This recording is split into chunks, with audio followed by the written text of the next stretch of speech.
sudah mapan dengan keinginan untuk beribadah kepada Allah Subhanahu wa taala.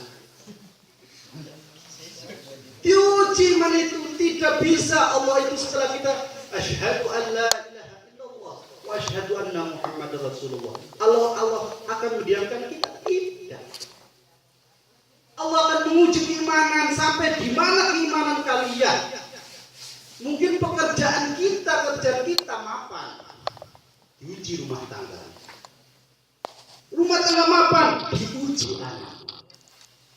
Semua adalah uji, tetapi wabasyiris sabirin, dan beruntunglah orang-orang yang sabar.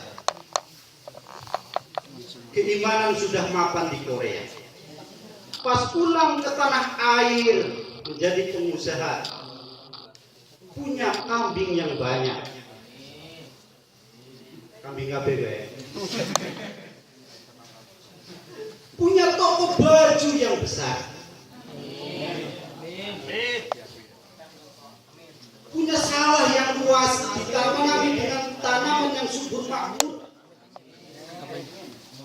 Tidak ditinggalkan begitu saja, saudaraku. Sampean kita semua dikasih jualan yang mapan. Pas waktu bukan waktu saatnya sholat, dagangan sepi. Giliran waktu sholat, dagangan rame. Mau milih kemana nih? Mau sholat, takut pelanggannya hilang. Gak sholat, dosa. Dicoba ya, milih harta apa sholat?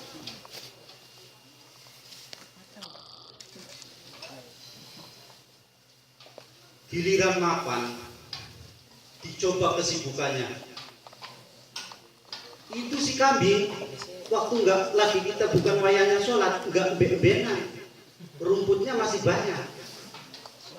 Giliran wayahnya sholat, si kambing beberan kabeh, tangganya pada bingung karena berisik suaranya.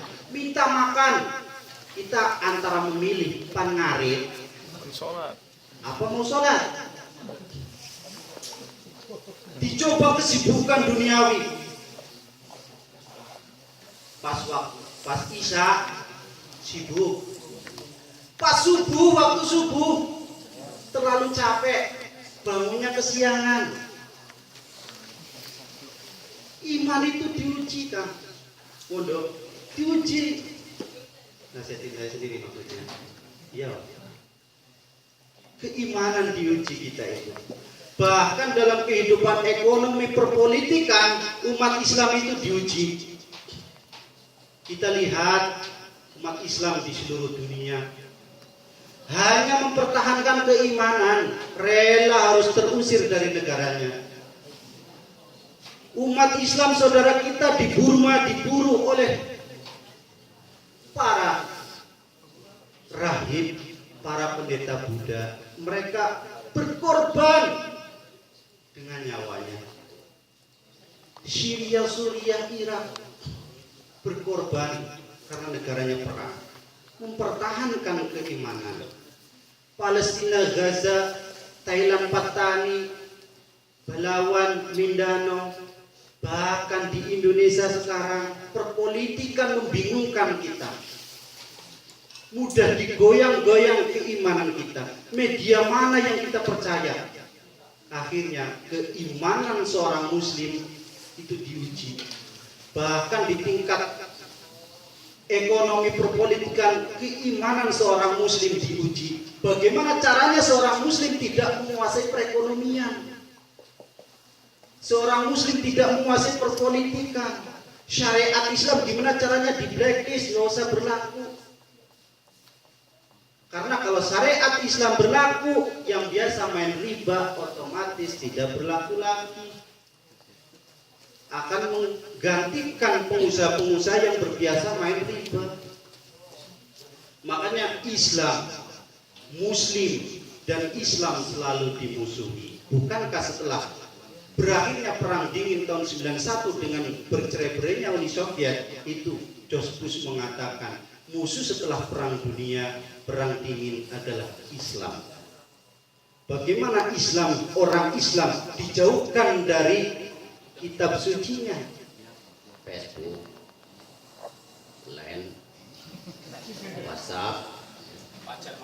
lain sebagainya dijauhkan dari agamanya. Dan yang paling mohon batuk dulu. Minum. Engkau, kalem, siapa? Yang bahkan yang paling menyedihkan, ya, justru keimanan orang Islam itu kadang tidak diwariskan ke anaknya. Mengapa? Contoh, ini kan akhir zaman. Manusia Islam diperebutkan seperti makanan hidangan dalam satu wadah. Dan orang Islamnya sendiri kadang memilih pendidikan buat anaknya itu bukan pendidikan Islam. Orang Islam sendiri itu takut anaknya tamatan aliyah, tamatan pesantren. Wah, kok tadi kulit tok sih? Mulang madrasah gaji pira. Ya. Mending dengan lulusan yang punya keterampilan akhirnya cepat masuk ke dunia kerja. Nyari duit bisa bantu orang tua. Itu orang tua kita. Orientasi pendidikan ke anaknya bukan berdasarkan akidah, tapi berdasarkan bagaimana caranya nanti setelah gede bisa nyari duit, bisa bantu orang tua. Kita tidak merasa khawatir kalau kita meninggal dunia, tidak ada yang mendoakan kita. Dipilihlah sekolah favorit, sekolah-sekolah yang pendidikan agamanya hanya dijadikan sebagai pelajaran agama. Seminggu cuma 2 jam. Belajar apa kowe? Ya misalkan, lah kita aja di Al-Barakah ini semalam ya belajar, kadang puyeng beli. Ya merasa kurang puas. Apalagi pelajaran di sekolah-sekolah kita, di anak-anak kita. Pelajaran agama hanya dijadikan sebagai pelajaran, bukan pendidikan. Setelah lulus dengan orientasinya bisa mencari duit. Nah, generasi kesananya gimana? Ini yang menimpa kita, generasi Islam. Generasi Islam akhirnya pas ada media yang seolah-olah membenarkan dengan opininya, pendapatnya, karena minimnya agama, minimnya pengetahuan tentang agama, akhirnya mengiyakan. Sekarang bermunculan aliran-aliran Syiah, Ahmadiyah dan lain sebagainya yang kadang tidak sesuai dengan seperti Kang Agus bilang, seperti Kang Ustadz bilang, itu tidak sesuai dengan hadis yang mutawatir. Hasan Sohehnya nggak tahu, tapi dijadikan sebagai patokan. Karena minimnya pengetahuan agama, akhirnya dijadikan hujah dan rujukan. Keimanan seorang muslim penuh cobaan dan tantangan.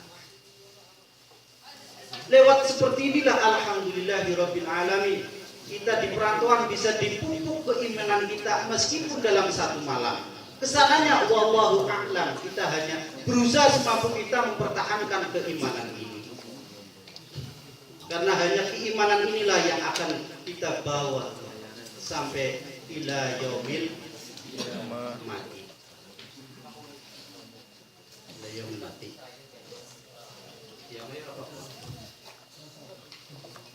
Saudara-saudaraku, kaum muslimin, rekan-rekan yang saya hormati.